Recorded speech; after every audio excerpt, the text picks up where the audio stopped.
Regular আমার ঘরে ঈশ্বর আসে। ওই চাঁদটাকে একমাত্র আমিই ধরতে পারি, আর কেউ না।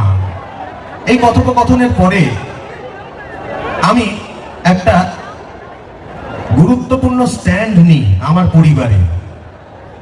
আমি ঠিক করি যে এতদিন এই বস্তুটা, যেখান থেকে এই গন্ধটা আসছে, যেটা এই গন্ধের সোর্স, এতদিন এটা সম্পর্কে আমি হ্যাঁও না নাও না এই পর্যায়ে ছিলাম, নিরপেক্ষ ছিলাম।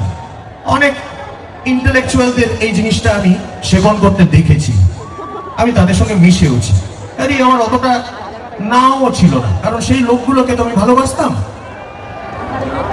কিন্তু সেই মুহূর্তে আমি একটা ডিসিশন নিই যে আমার ছেলে যদি কোনোদিন এই বস্তুটি সেবন করে, তাকে আমি সেই মুহূর্তে ত্যায্য পুত্র করব। এবং এই কথাটি আমি আমার স্ত্রীকে বলে দিই। পশ্চিমবঙ্গের সব থেকে বড় গাঁজাখোর কে? লোকে আমার নাম জানে। কারা এই কথাটি ছড়ালো এবং কি উদ্দেশ্যে ছড়ালো সেটা ভেবে দেখবার আমার মনে হয় সময় এসে গেছে। আমার 51 বছর বয়স হতে চললো। যদি বেঁচে থাকি, এই 25শে জানুয়ারি আমার 51 বছর পূর্ণ হবে। আমার মনে হয় এটা নিয়ে একটা খোলাখুলি কথা হওয়া দরকার। আমি জীবনে মাত্র একবার একটি বন্ধু, তার নামও বলে দিচ্ছি, তার নাম নাইম। সে ছিল হরিদাসের ডানা, আমার ব্যান্ড, যে ব্যান্ডে হৃদয় ভাঙবার গান লেখা হয়েছিল, সেই ব্যান্ডে আমার সঙ্গী। আমরা দুজন মিলেই মূলত ব্যাপারটা করতাম। সে একদিন বললো এটা ট্রাই করো। বললাম এটা কি? বললো এটা গাঁজা। আমি খেলাম, অর্ধেক খেয়ে আমি ফেরত দিয়ে দিলাম, না ভাই ভালো লাগছে না।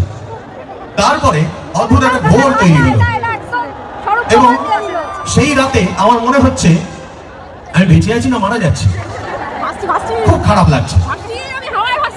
এবং তখন উঠে গিটার বাজিয়ে আমি একটা গান লিখতে শুরু করলাম।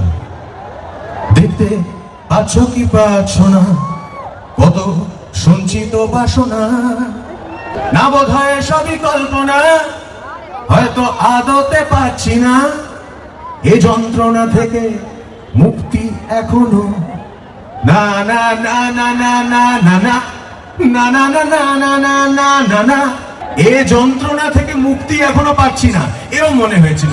তারপর আর কেউ ও তল্লাটে যায়? আমি কি নেড়া নাকি? আমার মাথায় তো যথেষ্ট চুল, একমাত্র নেড়াই বেল তলায় যায় বারবার।